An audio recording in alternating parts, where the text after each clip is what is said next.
இப்போது புதிய அறிமுகம் ஆச்சி ஹோட்டல் சாம்பார் மற்றும் ஆச்சி இடிச்ச சாம்பார் 50 கிராம் ரூபாய் 20 மட்டுமே. கோடை விடுமுறை முடிந்து தமிழகம் முழுவதும் இன்றைய தினம் பள்ளிகள் திறக்கப்படுகின்றன. முன்னதாக தமிழகம் முழுவதும் ஜூன் 6ஆம் தேதி பள்ளிகள் திறக்கப்படும் என அறிவிக்கப்பட்டிருந்தது. எனினும் வெயிலின் தாக்கம் அதிகரித்து காணப்பட்டதால் மாணவர்களின் நலன் கருதி ஜூன் 10ஆம் தேதி பள்ளிகள் திறக்கப்படும் என தெரிவிக்கப்பட்டது.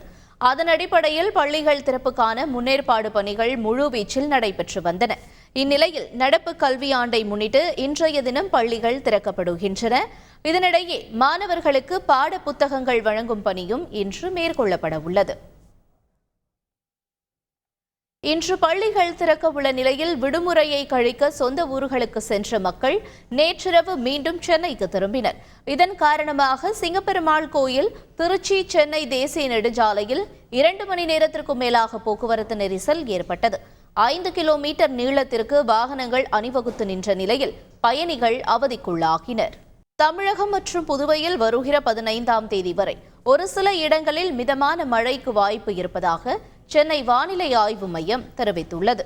தென்னிந்திய பகுதிகளின் மேல் ஒரு வளிமண்டல மேலடுக்கு சுழற்சி நிலவுவதால் தமிழ்நாட்டில் பரவலாக மழை பெய்து வருகிறது.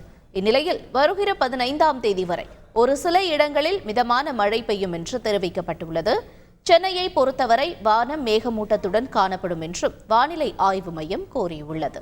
இப்போது புதிய அறிமுகம் ஆச்சி ஹோட்டல் சாம்பார் மற்றும் ஆச்சி இடிச்ச சாம்பார் 50 கிராம் ரூபாய் 20 மட்டுமே.